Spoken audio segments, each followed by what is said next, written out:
Dan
yang mengontrol anak tersebut. Anak-anak itu sebenarnya hanya kepada orang tua, itu harus tanggung jawab orang tua. Dan ini adalah anak di era digital ini adalah tantangan bagi orang tua untuk mengawasi anak-anak. Kita sebagai orang tua yang telah sampaikan saya, kita harus mengatur waktu yang memang tersebut. Dan kita juga mengajarkan kita bagaimana cara kita untuk mengajarkan IT tersebut kepada anak-anak.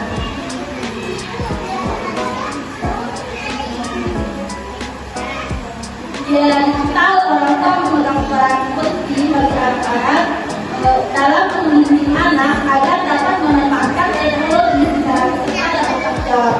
Kita sebagai orang tua itu harus bertanggung jawab terhadap anak, apalagi di zaman sekarang yaitu era digital yang sudah semakin maju. Itu sangat berpengaruh bagi anak. Dengan menjadi contoh pembimbing dan sahabat bagi anak dalam menghadapi dunia maya yang zaman sekarang ini sudah semakin canggih.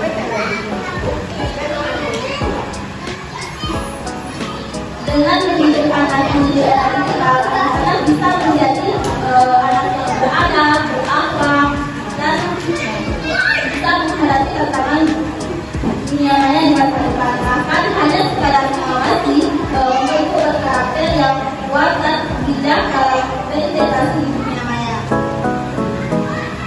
Baik, itu sudah dilakukan oleh teman saya. Atas anak dalam menggunakan aplikasi digital, jadi saya menjelaskan bagaimana pentingnya aturan untuk menggunakan digital yang ada aman. Jadi di era digital sekarang kan sudah sangat bagus sekali gitu. Sementara rata-rata anak sekarang itu udah pakai handphone untuk menonton. Jadi untuk orang tua kita bisa membatasi bagaimana organisasi dunia sehat menjelaskan bahwa umur 0 sampai 2 tahun itu tidak diperbolehkan. Terus untuk usia 2 sampai 5 tahun diperbolehkan 1 jam saja per harinya. Untuk 6 ke atas diperbolehkan 2 jam saja, tidak boleh lebih. Jadi tujuan presentasi ini menetapkan batasan waktu di aplikasi yang tepat anak-anak agar penggunaan teknologi tetap sehat dan aman.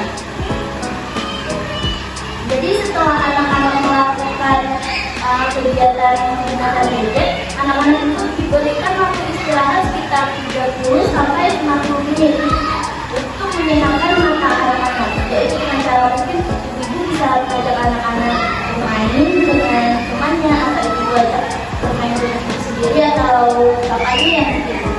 Terus untuk kontennya yang baik dan aman, tapi ibu seharusnya kan anak-anak sekarang sudah bisa mendownload aplikasi lewat Play Store. Jadi aplikasi di Play Store ini atau App Store belum tentu aman untuk anak-anak. Jadi untuk anak semua untuk menjadi aplikasi yang aman itu dengan cara didampingi oleh ibu. Seperti mungkin main masa-masaan atau main derby, itu yang wajar untuk umurnya. Dan ibu juga harus ajak anak untuk berbicara. Jadi berbicara seperti nanti kita mau filmnya sama-sama ya. Misalnya kalau anaknya nggak mau untuk sama-sama, kita bisa ngomong dimatain. Soalnya kan anak-anak juga ini ya bu, nggak suka di marah-marahin. Jadi kita ngajarin dulu.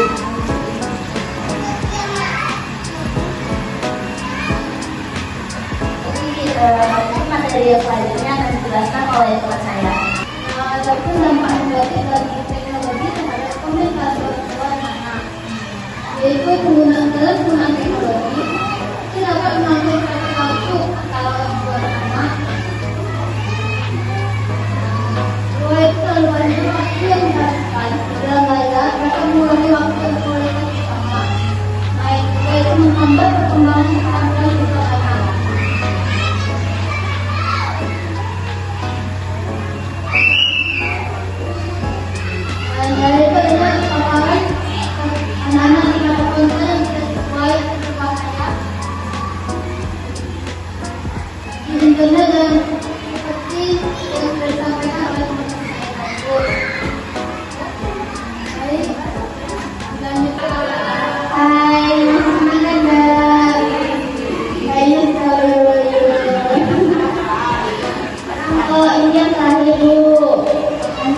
Oke,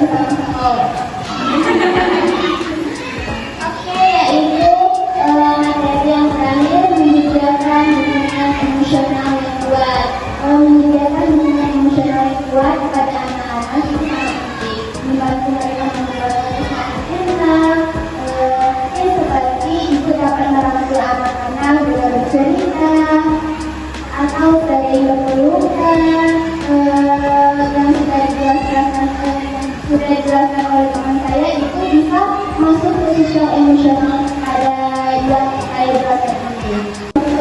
Itu sudah sekolah dia dibilang anak kecil yang sudah ini autis, tapi tidak karena dia pintarnya di bidang lain. Anak itu kan saat sekolahnya pasti anak-anak sampai anak-anak itu setelah berpulang sekolah dia selalu bercerita kepada kakak kayak ini udah di sekolah, ya kan? Kakak begitu. Terus ya kakak tolong ya, saya bagus. Iya, tapi kan nggak tahu ya kalau besok aja loh gimana ini? Besok harus bagus ya kan? Nanti semua anakku anak usia segitu mereka pasti belajar. Mereka itu mereka tuh belajar di lagu. Mereka yang mau mengatur kita, ya kan? Mereka kamu kayak gini ya, kamu kayak gini. Kenapa kayak gimana kita? Itu kan nurutin aja, tapi harus dalam batasan yang wajar. Tadi kita itu tidak setuju dengan apa yang saya lakukan. Tapi saya tegur,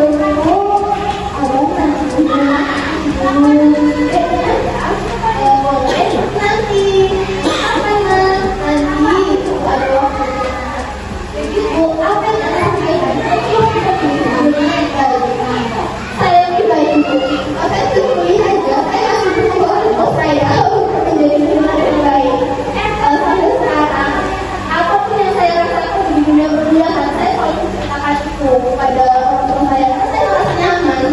Dimana saya masih sakitnya sudah menerima, kayaknya tidak menerima. Saya itu jadi support system saya paling terdepan karena kita mau mendengarkan. Ada juga gue dia tidak peduli, gue kayak gitu kuliah, kayak gitu loh saya. Jadi kita jadi sebagai orang tua harus menjadi bisa merangkul anak. Jadi anak itu nggak canggung bu kalau cerita sama kita. Kan kalau dia misalnya anak ibu nanti udah dewasa SMP SMA kayak apa loh itu suka sama kakak ini kakaknya tertarik sama si Dona dia kayak ini dia begitu. Nah itu jangan awal kakak saya pacaran begini kak usia kakak sekarang itu kan udah pacaran sekarang semua boleh tidak boleh dan aneh kawan saja sahabat saja teman saja karena nanti ya kami tak boleh kayak gitu kami boleh begini kayak itu karena kita ngasih dia jangan mamanya kurang nggak mau mama nggak boleh sih kamu kalau sekarang mama katanya 10 hari 2 minggu anak itu bakal anaknya kalau mereka otoriter terlalu anak mereka itu mau bukan aja bantuan mereka itu bakal bahwa kita hilangkan itu lebih sakit kalau dibawa hilang itu bagus kita saling berbicara saling kumpul saling support apalagi yang nanti sekarang mereka itu tidak banyak sekali kita kalau usianya ngomong oke yang memang belum ada kelompok bilang mau tadi kayak gini mama begitu sama aja kadang kita juga sebagai ibu ya kadang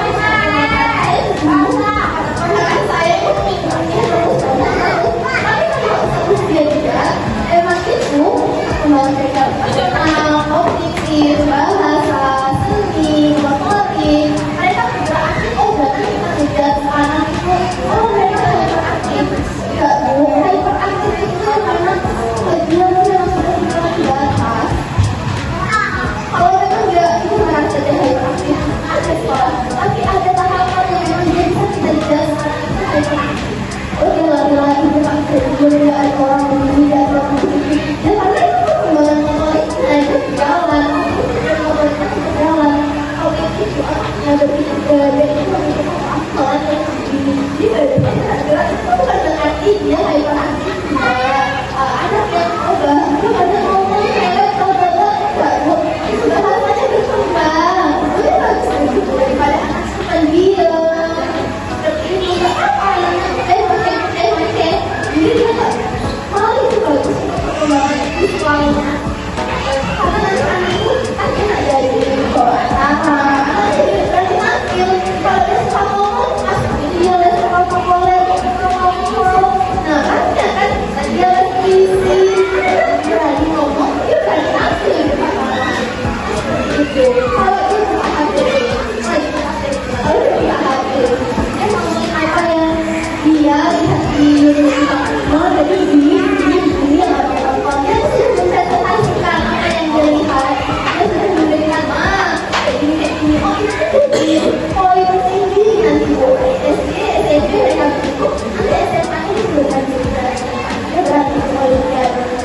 Juga kita menjadi pengunjung, jadi pada ide atau perjalanannya. Katanya kan kalau kita menanyakan anak, gimana lalu berdoa, jadi apa pikir apa ibaratnya kan otaknya kan tambah kayak mana itu kan tenang mata kayak mana. Tapi ada juga kalau di kampung kami kan kalau terlalu memanjakan anak, makanya bisa congkak atau mengangkat katanya. Itu kayak mana? Silakan adik-adik. Terima kasih. Assalamualaikum warahmatullahi wabarakatuh.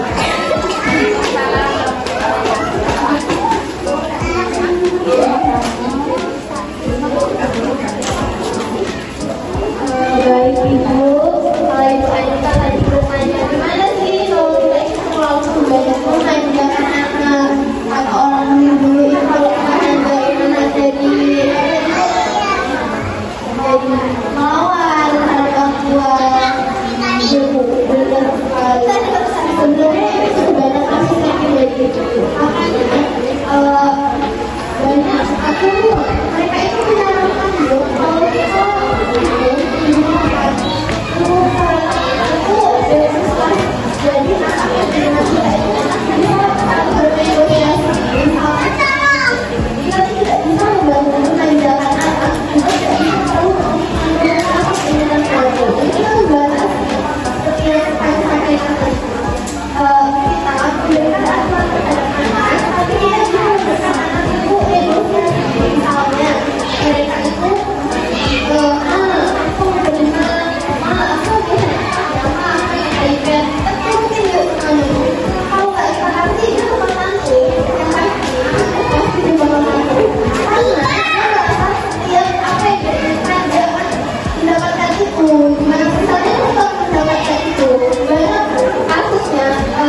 Ya,